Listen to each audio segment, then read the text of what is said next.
Hello students. आइए आज हम पढ़ते हैं एंटी एडिशन रिएक्शंस। ये क्या होता है ये जानने के लिए हमें जानना पड़ेगा, समझना पड़ेगा कि Br2 का एडिशन एल्कीन पे और एल्काइन पे कैसे होता है। आइए सबसे पहले देखते हैं ब्रोमीन का एडिशन एल्कीन पे कैसे होता है। तो हमारा टॉपिक है ब्रोमीन एडिशन टू एल्कीन। तो देखिए आपके सामने ये एक पर्टिकुलर एल्कीन मैंने लिख दिया। ये कौन सा एल्कीन है? इस एल्कीन का नाम क्या है? ये एल्कीन है इथीन। इस इथीन पे हम ऐड कर रहे हैं bromine. We are adding bromine in the presence of solvent. ये जो CCl4 है ये यहाँ पे सॉल्वेंट है, carbon tetrachloride is the solvent. Reaction में क्या होगा सबसे पहले देखते हैं। रिएक्शन में ये जो पाई बॉन्ड आपको दिखाई दे रहा है, this pi bond will be broken. ये पाई बॉन्ड ब्रेक हो जाएगा। ब्रेक होने के बाद स्टूडेंट्स इन दोनों कार्बन की वैलेंसी क्या हो जाएगी? फ्री, जिस कारण एक ब्रोमीन एटम यहां पे जुड़ेगा और दूसरा ब्रोमीन एटम यहां पे जुड़ेगा। अगर आप नोटिस करें तो आपको दिखेगा कि दोनों ब्रोमीन जो है ये अपोजिट साइड्स पे लाई कर रहे हैं, यानी एक ऊपर की तरफ है तो एक नीचे की तरफ लाई कर रहा है। इसलिए इस तरह के एडिशन को हम क्या बोलते हैं? Anti addition. एंटी एडिशन का मतलब क्या हुआ? अपोजिट साइड एडिशन, यानी जो ग्रुप्स ऐड होंगे they will be added on the opposite side of pi bond, यानी दोनों में से एक तो ऊपर आएगा तो दूसरा क्या आएगा? नीचे आएगा। अब ये होता कैसे? How the reaction takes place. So let us see the mechanism. अब किसी भी रिएक्शन में सबसे पहले हमें ढूंढना होता है कौन इलेक्ट्रॉन डोनेटिंग स्पीसी है, यानी कौन हमारा न्यूक्लियोफाइल है और कौन हमारा इलेक्ट्रोफाइल है। तो आप देखिए इस केस में जो एल्कीन है ये हमारा न्यूक्लियोफाइल है और जो ये Br2 का मॉलिक्यूल है it will be acting as a electrophile, यानी ये ब्रोमीन का मॉलिक्यूल इलेक्ट्रॉन एक्सेप्ट करेगा। किससे एक्सेप्ट करेगा? ये इथीन जो न्यूक्लियोफाइल है, जो इलेक्ट्रॉन देने वाला है। अब ऐसा क्यों हुआ? तो अब समझे, एल्कीन जो है इसके अंदर पाई इलेक्ट्रॉन क्लाउड है और इसमें दोनों कार्बन की ऑक्टेट भी क्या है? कंप्लीट है।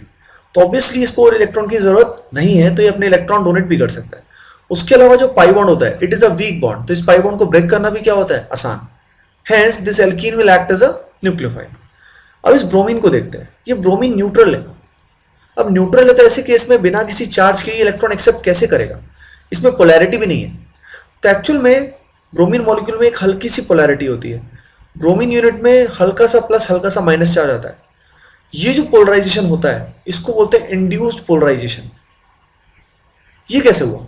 तब सोचिए, इस पाई इलेक्ट्रॉन के आसपास अगर ये ब्रोमीन मॉलिक्यूल रहेगा तो इलेक्ट्रॉन क्या होता है? नेगेटिवली चार्ज होता है। तो नेगेटिव की प्रेजेंस में ब्रोमीन के ऊपर हल्का सा पॉजिटिव चार्ज, और अगर ऊपर वाले ब्रोमीन पे प्लस होगा तो नीचे वाले पे माइनस होगा, ताकि नेट चार्ज इस ब्रोमीन मॉलिक्यूल पे क्या रहे? जीरो रहे। अब रिएक्शन स्टार्ट होगी। इस रिएक्शन में सबसे पहले पाई बॉन्ड ब्रेक होकर इलेक्ट्रॉन पेयर ब्रोमीन के पास जाएगा। इस प्रोसेस में इन दोनों में से कोई एक कार्बन एटम जो होगा वो इस ब्रोमीन के साथ बॉन्ड फॉर्मेशन करेगा, तो यहां बॉन्ड फॉर्मेशन होगा। अब ये आप सभी को पता है कि ब्रोमीन एक ही बॉन्ड बना सकता है, तो अगर इसने एक बॉन्ड बनाया तो यहाँ पे एक पुराना बॉन्ड इसको ब्रेक करना पड़ेगा। तो ब्रोमीन और ब्रोमीन के बीच में जो पहले से बॉन्ड बना हुआ था ये बॉन्ड ब्रेक हो जाएगा, तो this bond will be broken. अब देखिए इससे परेशानी क्या होगी। ये जो कार्बन है, दिस कार्बन, इस कार्बन का तो बॉन्ड ब्रोमीन से बन जाएगा, तो ये जो पाई बॉन्ड टूटने से इस कार्बन को नुकसान हुआ था उसकी भरपाई यहां पे हो चुकी है with the help of this bond formation. लेकिन ये बेचारा जो कार्बन है इसका तो बॉन्ड सिर्फ ब्रेक हुआ है, कोई बॉन्ड बना नहीं, तो इसकी ऑक्टेट क्या हो जाएगी? इनकम्प्लीट। तो लेट अस से हम यही मान लेते हैं एक बार के लिए। तो इससे जो केटायन बनेगा वो कुछ ऐसा केटायन बनेगा, यहां आएगा प्लस चार्ज और ये नया सिग्मा बॉन्ड यहां पे बनेगा। इस तरह का केटायन जो बनता है स्टूडेंट्स, नॉर्मली जो बनता है, इस केटायन को नाम देते हैं क्लासिकल केटायन। क्लासिकल का मतलब ट्रेडिशनल, यानी नॉर्मली जो बनता है। लेकिन ये जो ट्रेडिशनल क्लासिकल केटायन है it is not very stable, ये ज्यादा स्टेबल नहीं है, बिकॉज इसमें कार्बन की ऑक्टेट जो है स्टूडेंट्स वो क्या होती है? वो होती है इनकम्प्लीट। तो अगर कुछ ऐसा हो जाए कि ये ऑक्टेट कंप्लीट हो जाए तो मजा आ जाए। तो देखिए स्टूडेंट्स, जैसे ही इस कार्बन पे वैलेंसी क्रिएट होनी शुरू होगी उसी समय इस ब्रोमीन का जो लोन पेयर होगा ये लोन पेयर इसको शेयर कर देगा, लोन पेयर इसको डोनेट करेगा, जिससे इस कार्बन और इस ब्रोमीन के बीच में एक और बॉन्ड बन जाएगा। हाँ वो पता लगा, इससे ब्रोमीन पे चार्ज क्या आएगा? पॉजिटिव चार्ज आएगा, पर यहां पे भी एक सिग्मा बॉन्ड बन जाएगा और ये सिग्मा बॉन्ड तो बन ही चुका था। तो अब नोटिस कीजिए एक और तरह का केटायन बन सकता है, इसमें कार्बन पे पॉजिटिव चार्ज ना होके ब्रोमीन पे पॉजिटिव चार्ज है। इस केटायन को स्टूडेंट्स हम बोलते हैं नॉन क्लासिकल केटायन, यानी जो ट्रेडिशनली नहीं बनता। दिखने में आपको ये थ्री मेंबर्ड रिंग हो सकता है बहुत ही अनस्टेबल लगे, पर नोटिस कीजिए हर एक एटम की, कार्बन की, ब्रोमीन की, सभी की ऑक्टेट जो है वो क्या है, कंप्लीट है। Hence it is a stable cation than classical cation. तो क्लासिकल केटैन को हम प्रेफर नहीं करेंगे, इस केस में हम नॉन क्लासिकल केटैन को प्रेफर करेंगे विच इज साइक्लिक केटैन। तो आपने ध्यान दिया कि इस केस में साइक्लिक केटैन बना। अब देखिए ये जो बी आर माइनस यहां से निकला है, इस बी आर माइनस को क्या चाहिए, प्लस चार्ज चाहिए। और वो प्लस चार्ज जो होगा कहाँ पे पॉसिबल है, एक तो ब्रोमीन पे पॉसिबल है, एक ब्रोमीन से जुड़े हुए इन कार्बन पे भी इंडक्शन की वजह से पॉजिटिव चार्ज आएगा। अब खुद ही सोचिए ये बी आर माइनस कहाँ अटैक करना प्रेफर करेगा, या तो ब्रोमीन पे वापस अटैक करेगा या इन कार्बन पे अटैक करेगा। अगर बी आर माइनस ने ब्रोमीन पे अटैक किया तो रिएक्शन बैकवर्ड में चली जाएगी और ब्रोमीन का मॉलिक्यूल जो आया था वही वापस चला जाएगा। तो इसीलिए जो बेटर होगा बी आर नेगेटिव के लिए, वो बेटर ये होगा यहां से अप्रोच करना। अब बी आर माइनस के पास अप्रोच करने के भी दो रास्ते हैं। एक रास्ता है इस बी आर प्लस से अपोजिट रहे, जैसे मैंने शो किया है। एक रास्ता ये है कि बी आर माइनस यहां से अप्रोच करें। अब यहां से अगर बी आर माइनस अप्रोच करेगा तब खुद ही सोचिए ये बहुत नुकसानदायक स्थिति होगी। इस केस में बी आर नेगेटिव में और ब्रोमीन में बड़े साइज की वजह से रिपल्शंस क्रिएट होंगे। तो बी आर माइनस के लिए ऑटोमेटिकली उस जगह से अप्रोच करना ज्यादा फायदेमंद रहेगा जहां से रिपल्शन क्या होगी स्टूडेंट्स, मिनिमाइज। यानी बी आर नेगेटिव ने अपोजिट साइड से अप्रोच इसलिए किया है ताकि रिपल्शन क्या हो, मिनिमाइज। अब जैसे इसने इलेक्ट्रॉन दिया, कार्बन और बी आर के अंदर एक बॉन्ड फॉर्मेशन होना चालू हो जाएगा। इसके बाद एक ना एक बॉन्ड तो इस कार्बन को तोड़ना पड़ेगा, और वो तोड़ने के लिए सबसे बड़ा दावेदार कौन है, ये कार्बन ब्रोमीन का बॉन्ड। इसके टूटने से बेनिफिट क्या होगा, ब्रोमीन का पॉजिटिव चार्ज वैनिश हो जाएगा, ठीक है। और रिंग जो है थ्री मेंबर जिसमें स्ट्रेन है, the ring will also be broken. तो आपने देखा एक ब्रोमीन अगर ऊपर है तो दूसरे वाला नीचे है। इसी को दूसरे तरीके से बना सकते हैं, इस कार्बन पे ब्रोमीन को ऊपर की बजाय नीचे लगा लो, और राइट वाले कार्बन पे आप बी आर को नीचे की बजाय ऊपर लगा लीजिए।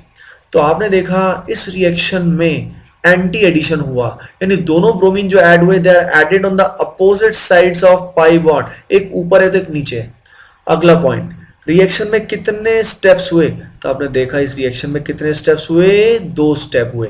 पहले स्टेप में क्या हुआ था, नॉन क्लासिकल केटैन बना था, और सेकंड स्टेप में क्या हुआ था, बी आर माइनस का अटैक हुआ था। अब इसमें खुद ही नोटिस कीजिए स्लो स्टेप जो है पहला स्टेप होगा, क्योंकि फर्स्ट स्टेप में आप देखिए एक ट्रांजिशन स्टेट बनेगी, एक इंटरमीडिएट बनेगा जिसमें रिंग उतनी स्टेबल नहीं है। तो पहला स्टेप रिलेटिवली मुश्किल है तो क्या होगा, ये स्लो होगा, और अगर ये स्लो होगा तो इसी पे रेट डिपेंड करेगा, तो इसको हम क्या बोलेंगे, आरडीएस बोलेंगे। तो फर्स्ट स्टेप जो हो रहा है स्टूडेंट्स इस केस में, it is rate determining step.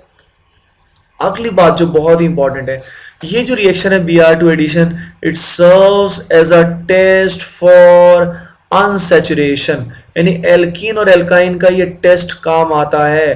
तो अब टेस्ट जब भी होता है स्टूडेंट्स, उस टेस्ट में कुछ ना कुछ ऑब्जर्वेशन तो आना चाहिए, कुछ ना कुछ चीज तो आनी चाहिए। तो इस टेस्ट में हम क्या ऑब्जर्व करते हैं, ये मैं आपको अगले पेज पे बताता हूँ। देखिए ये जो दो टेस्ट ट्यूब आपको दिखाई दे रही है, इसमें लेफ्ट वाली जो टेस्ट ट्यूब है, एक्चुअली इसके अंदर ब्रोमीन जो CCl4 का सोल्यूशन है एल्कीन से जस्ट मिक्स किया है। तो ब्रोमीन की वजह से इसका जो कलर आपको दिखाई दे रहा होगा, ये कलर जो है, ये कलर जो आपको दिखाई दे रहा है, ये कलर ब्रोमीन का है, ठीक है। तो ये शुरुआत में रिएक्शन जब होने वाली थी तो ये एल्कीन एंड Br2 CCl4 का मिला के सोल्यूशन का कलर जो था वो कैसा था, brown colour, it was brown in colour. लेकिन जैसे ही रिएक्शन इसमें कंप्लीट हुई, ये कलर जो होगा इट डिसअपियर हो जाएगा, यानी सॉल्यूशन बिकम कलरलेस। तो ऑब्जर्वेशन आपको साफ दिखाई दे रही होगी स्टूडेंट्स कि सॉल्यूशन शुरुआत में कैसी होती है, ब्राउन होती है, and finally the solution is colourless. आइए स्टूडेंट्स अब इसके कुछ एग्जांपल्स करते हैं। सबसे पहले एग्जांपल में देखिए, we have taken this beautiful molecule of cyclohexene. अब इस साइक्लोहेक्सीन में देखते हैं, जब हमने Br2 CCl4 डाला तो पाई बॉन्ड ब्रेक होने के बाद दोनों एटम्स पे, इस एटम पे और इस एटम पे ब्रोमीन सब्स्टिट्यूट हो जाए ऐड हो जाएगा, सॉरी ऐड जब ये होगा तो ये मैंने आपको बताया कि यहाँ पे एडिशन कौन सा होता है, एंटी। यानी एक ब्रोमीन अगर वेज में है तो दूसरे वाले पे ब्रोमीन किस में आएगा, डैश पे आएगा, यानी they will lie on the opposite side of the pi bond. और ये आपको पता लग चुका है कि ऐसा क्यों हुआ, रिपल्शन को मिनिमाइज करने के लिए, यानी कैटायन जो था बीच में नॉन क्लासिकल, उसकी वजह से ऐसा हुआ। दूसरी पॉसिबिलिटी होगी ये ब्रोमीन डैश में और ये ब्रोमीन किस में होगा, वेज में। अब नोट कीजिए ये दोनों एक दूसरे के क्या होंगे स्टूडेंट्स, इनैनशोमर्स, जिस कारण यहाँ पे इनका मिक्सचर बनेगा, यानी racemic mixture will be form. अगले केस में देखते हैं। अगले केस में आप देखिए पाई बॉन्ड ब्रेक होगा, पाई बॉन्ड ब्रेक होकर फिर से ब्रोमीन जुड़ेगा, एक वेज पे जुड़ेगा, तो दूसरे वाला किस पे आएगा स्टूडेंट, सोचिए, डैश पे। और ये अगर ब्रोमीन वेज पे, तो जो मिथाइल यहाँ पे लगा था उसके लिए जो स्पेस वेकेंट होगा वो कौन सी पोजीशन होगी, डैश। सेकंड जो बनेगा वो आप खुद सोच सकते हैं उसके अंदर क्या होने वाला है। उसके अंदर ये ब्रोमीन किस पे जाएगा, डैश पे जाएगा, तो ये ब्रोमीन किस पे जाएगा, वेज पे आएगा। तो यहाँ पे जो मिथाइल है इसके लिए कहाँ स्पेस वेकेंट होगा, वेज पे होगा। Hence it will also form a racemic mixture. अब अगला एग्जांपल देते हैं। इस एग्जांपल में वी हैव सिस 2 ब्यूटीन, हमारे पास है सिस 2 ब्यूटीन, और इसमें हमें देखना है कि क्या होगा। तो सबसे पहले पाई बॉन्ड ब्रेक होके यहाँ ब्रोमीन आएगा किस में स्टूडेंट्स, वेज में, और एक ब्रोमीन किस में आएगा, डैश में आएगा। सेकंड जो चीज बनेगी वो इसका क्या होगा स्टूडेंट्स, इनैनशोमर होगा। तो इस बात का आपको ध्यान रखना है, इसमें ब्रोमीन डैश पे आएगा और ये वाला ब्रोमीन किस पे आएगा, वेज पे आएगा। अब देखते हैं ट्रांस के अंदर क्या होगा। अगर ट्रांस में हम इसे बनाएंगे तो आपको थोड़ा सा ध्यान रखना पड़ेगा, क्योंकि यहाँ कुछ और होगा। यहाँ ब्रोमीन वेज पे आया तो यहाँ ब्रोमीन किस पे आएगा, डैश पे आएगा। अब ब्रोमीन डैश पे तो जो मिथाइल यहाँ पे लगा हुआ है, ये मिथाइल किस पे आएगा, ये मिथाइल आएगा वेज पोजीशन पे लाई करेगा।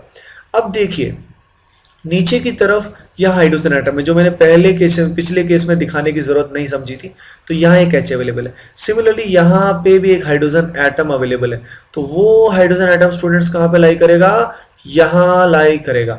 अब एक पॉसिबल स्ट्रक्चर ये हुआ। अगर इसका दूसरा पॉसिबल स्ट्रक्चर आप बनाएंगे स्टूडेंट्स तो वो कैसा बनेगा, ये ब्रोमीन आपने देखा किस पे गया, डैश पे गया, और यहाँ जो ब्रोमीन है ये किस पे आएगा, ये आएगा वेज पोजीशन पे। तो ऑटोमेटिकली जो मिथाइल है यहाँ पे वो किस पे जाएगा, डैश पे, और जो हाइड्रोजन है वो किस पे आएगा, वेज पे आएगा। अब देखिए ये यहाँ पे हाइड्रोजन सेम रहेगा।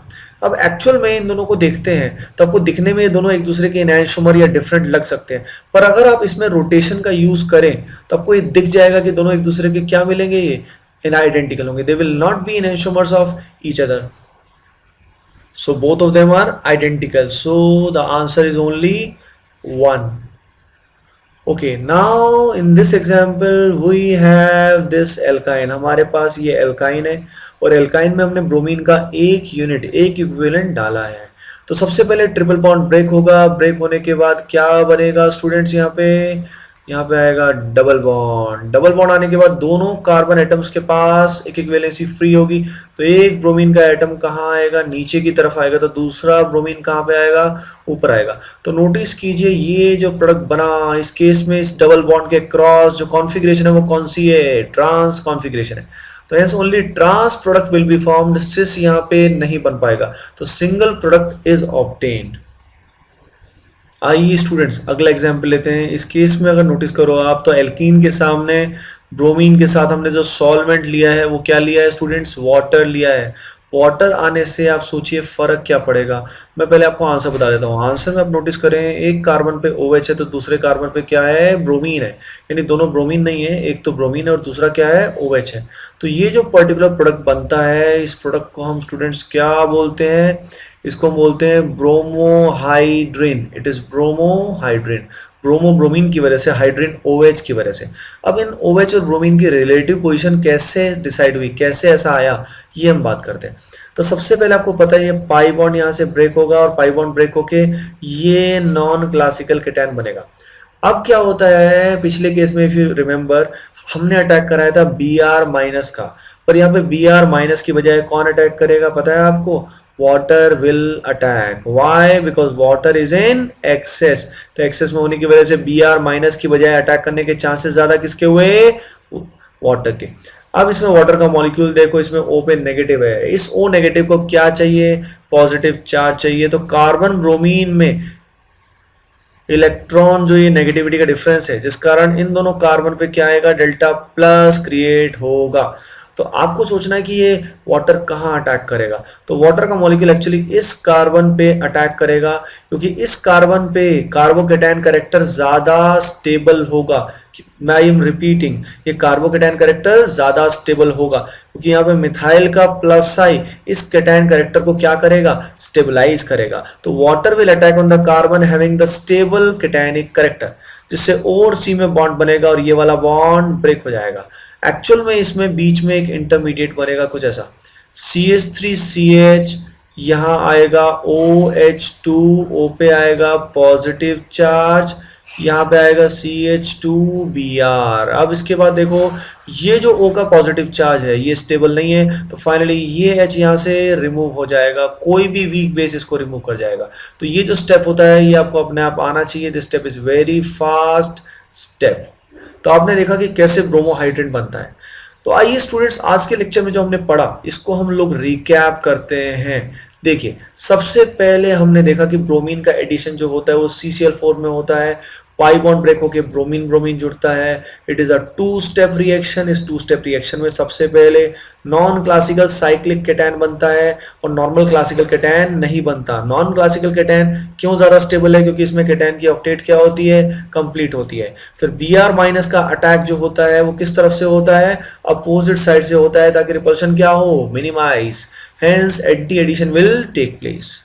इसके बाद हमने देखा it is also a test for unsaturation, जिसमें एल्कीन का कलर जो ब्राउन होता है, फाइनली एल्कीन और Br2 का कलर ब्राउन होता है, फाइनली सॉल्यूशन में रिएक्शन होने के बाद इट बिकम कलरलेस। इसके बाद हमने कुछ एग्जाम्पल्स किए जिसमें देखा कि एंटी एडिशन का एप्लीकेशन क्या क्या होता है, सिस में क्या होता है, ट्रांस में क्या होता है। कहीं पे तो रेसिमिक मिक्सचर बनेगा, कहीं पे मीजो बनेगा, तो इस बात का थोड़ा आपको ध्यान रखना पड़ेगा।